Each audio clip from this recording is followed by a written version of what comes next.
Hello students, स्वागत है आप सभी का। Welcome to all of you. इस वीडियो से हम क्लास टेंथ की जो राजनीतिक विज्ञान है, हमारी क्लास टेंथ की जो पॉलिटिकल साइंस है, उसको हम शुरू करेंगे। यहाँ पर हम हमारा जो पहला चैप्टर है, हमारा जो पहला अध्याय है, सत्ता की साझेदारी, पावर शेयरिंग, उसका हम एक इंट्रोडक्शन देखेंगे।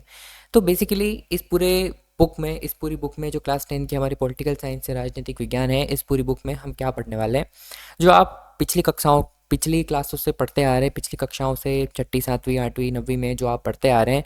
जो लोकतंत्र के जो प्रकार हैं, लोकतंत्र के जो भाग हैं, जिसमें जो भारतीय लोकतंत्र है उसमें राष्ट्रपति, प्रधानमंत्री, उन सभी के जो कार्य हैं, वो जो भी हम पढ़ते आ रहे हैं उन्हीं को हम आगे कंटिन्यू करेंगे। पिछली क्लास में कक्षा 9 में हमने क्या पढ़ा था? कक्षा 9 में हमने लोकतंत्र के प्रकार पढ़े थे। लोकतंत्र के जो तत्व होते हैं वो पढ़े थे। हमने मौलिक अधिकारों के बारे में पढ़ा था।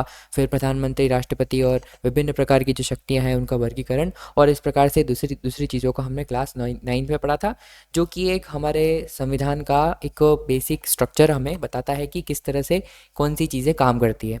तो जब हम क्लास 10th में प्रमोट होते हैं, जब हम क्लास 10th में आते हैं, तो हम क्या पढ़ते हैं? अब उन चीज़ों से आगे पढ़कर हम एक ओवरव्यू समझते हैं, हम एक कॉन्सेप्ट समझते हैं इन चीज़ों का, कि अगर हम किसी डेमोक्रेटिक कंट्री में रहते हैं, अगर हम किसी लोकतांत्रिक देश में रहते हैं, तो वहाँ चीज़ें काम कैसे करती हैं।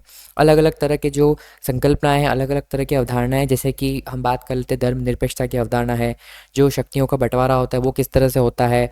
फिर जो धार्मिक समुदायों का जो उसमें जो बंटवारा होता है, उसमें फिर जो सामंजस्य बैठाया जाता है, इस प्रकार से अलग अलग तरह की जो विधियाँ चलती हैं, अलग अलग तरह की जो अवधारणाएं चलती हैं, उन अवधारणाओं को समझने का ट्राई करेंगे। तो इससे आपको क्या लगेगा? हम इन चीज़ों को दूसरे देशों के एग्जाम्पल्स के साथ भी समझेंगे। हमारे देश में घटित हुए इतिहास की कुछ घटनाओं के द्वारा हम इसको समझने का ट्राई करेंगे। हमारी बुक में काफ़ी अच्छे अच्छे एग्जाम्पल्स दे रखे हैं, उदाहरण दे रखे हैं, उसके द्वारा हम इन चीज़ों को समझने का ट्राई करेंगे। तो उससे हमें क्या पता चलेगा? इससे हमारी जो सोच है, इससे हमारा जो राजनीतिक विज्ञान को देखने का नज़रिया है, हमारे देश को राजनीति को समझने का नज़रिया है, उसका विकास होगा हमारा।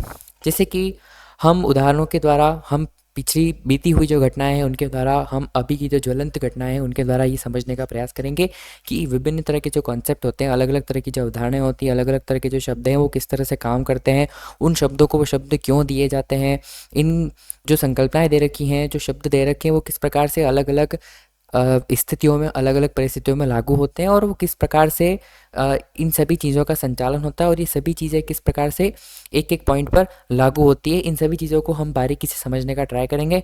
काफ़ी अच्छे से, काफ़ी बहुत ही अच्छे एग्जाम्पल्स दे रखे हैं, काफ़ी बहुत ही अच्छे कार्टून्स दे रखे हैं। उन कार्टूनों के माध्यम से, उन कार्टून्स के थ्रू हम ये सारी चीज़ें पढ़ने वाले हैं। काफ़ी इंटरेस्टिंग रहने वाला है। तो अब यहाँ पे हम टॉपिक पे आते हैं, हमारे पाठ पर आते हैं। हमारे पाठ का नाम, हमारी जो बुक का नाम है वो लोकतांत्रिक राजनीति। लोकतांत्रिक राजनीति देखें तो एक नागरिक शास्त्र भी होता है, उसमें लोकतांत्रिक राजनीति भी होती है। तो पिछले क्लास में हमने लोकतांत्रिक राजनीति के बारे में पढ़ा था, हमने संविधान के बारे में मोटे मोटे स्ट्रक्चर पढ़े थे। इसमें हम एक नागरिक शास्त्र के तहत लोगों की समझ, हमारी समझ राजनीति के तरफ किस तरह से डेवलप हो सकती है, उन सभी टॉपिक्स को इस बुक में कवर किया गया है। तो हमारा जो पहला अध्याय होगा, हमारा जो पहला टॉपिक होगा वो होगा सत्ता की साझेदारी, पावर शेयरिंग। अब आप सोचेंगे कि सत्ता की साझेदारी या सत्ता का बंटवारा, शक्तियों का बंटवारा, तो इससे तो हमारा लोकतंत्र कमज़ोर हो सकता है, हमारा लोकतंत्र वीक हो सकता है। अगर हम पावर्स को बांट देते हैं, कि कोई भी चीज़ बांटने से कम होती है, ऐसा कहा जाता है। तो अगर इन चीज़ शक्ति को बांट दिया जाता है, तो हमारे मन में एक प्रश्न आ सकता है कि ऐसे तो शक्ति कम हो जाएगी। तो ऐसा नहीं है। इसी कॉन्सेप्ट को हम इस चैप्टर में समझने वाले हैं। इस वीडियो में हम इसका इंट्रोडक्शन देखेंगे कि हम आगे क्या क्या पढ़ने वाले हैं। तो बेसिकली सत्ता की साझेदारी, तो सत्ता की साझेदारी से हम इस चैप्टर में ये समझने वाले हैं कि सत्ता की साझेदारी से लोकतंत्र को किस तरह से बढ़ावा मिलता है, लोकतंत्र किस तरह से मजबूत होता है। इसको हम दो देशों के एग्जाम्पल से समझेंगे, श्रीलंका और बेल्जियम। दो देशों के अलग अलग एग्जाम्पल्स दिए हुए हैं कि किस तरह से उनकी जो संस्कृति है वो अलग अलग होने पर दोनों ही देशों ने अलग अलग तरह की जो योजना अपनाई, अलग अलग तरह का जो सिस्टम है वो डेवलप किया, और उन सिस्टम से किस देश को फ़ायदा हुआ, किस देश को आने वाले टाइम में परिणाम भुगतने पड़े। इसके बारे में हम चर्चा करते हुए ये जानने का प्रयास करेंगे कि सत्ता की साझेदारी एक लोकतंत्र के लिए सही सिद्ध होती है या गलत सिद्ध होती है।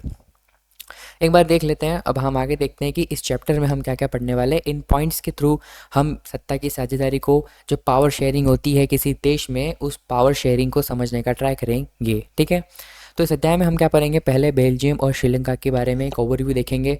एक ओवरव्यू दिया हुआ है कि किस तरह से बेल्जियम का जो स्ट्रक्चर है, बेल्जियम के देश का जो सांस्कृतिक स्ट्रक्चर है वो एथनिक होता है, अलग अलग भाषी लोग होते हैं।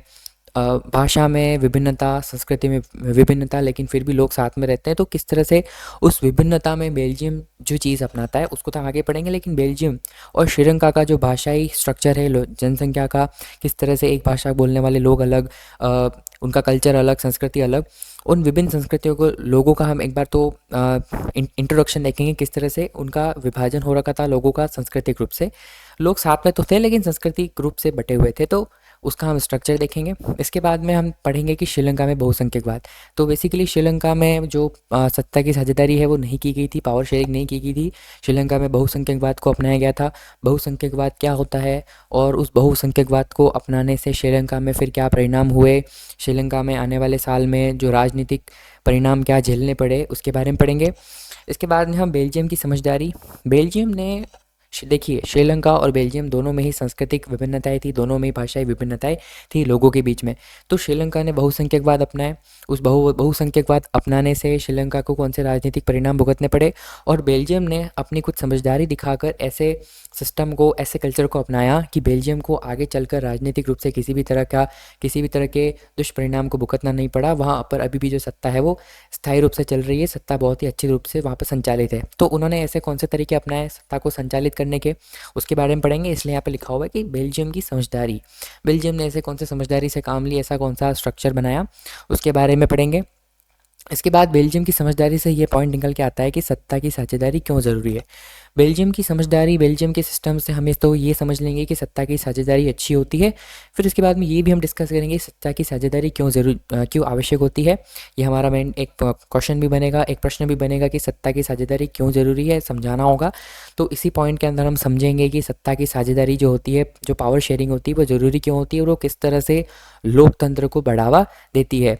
इसके बाद में हम सत्ता की साझेदारी के रूप पढ़ेंगे। जब हम ये पढ़ लेंगे कि सत्ता की साझेदारी क्यों ज़रूरी है, सत्ता को बांटना, सत्ताओं का, शक्तियों का विभाजन क्या आवश्यक है, इसको पढ़कर हम पढ़ेंगे कि सत्ताओं को किन किन रूपों से में बांटा जा सकता है, इनके रूप क्या होते हैं। जैसे कि राज्य स्तर पर सरकार हो जाती है, केंद्र स्तर पर सरकार हो जाती है, तो ये संघवाद कहलाएगा।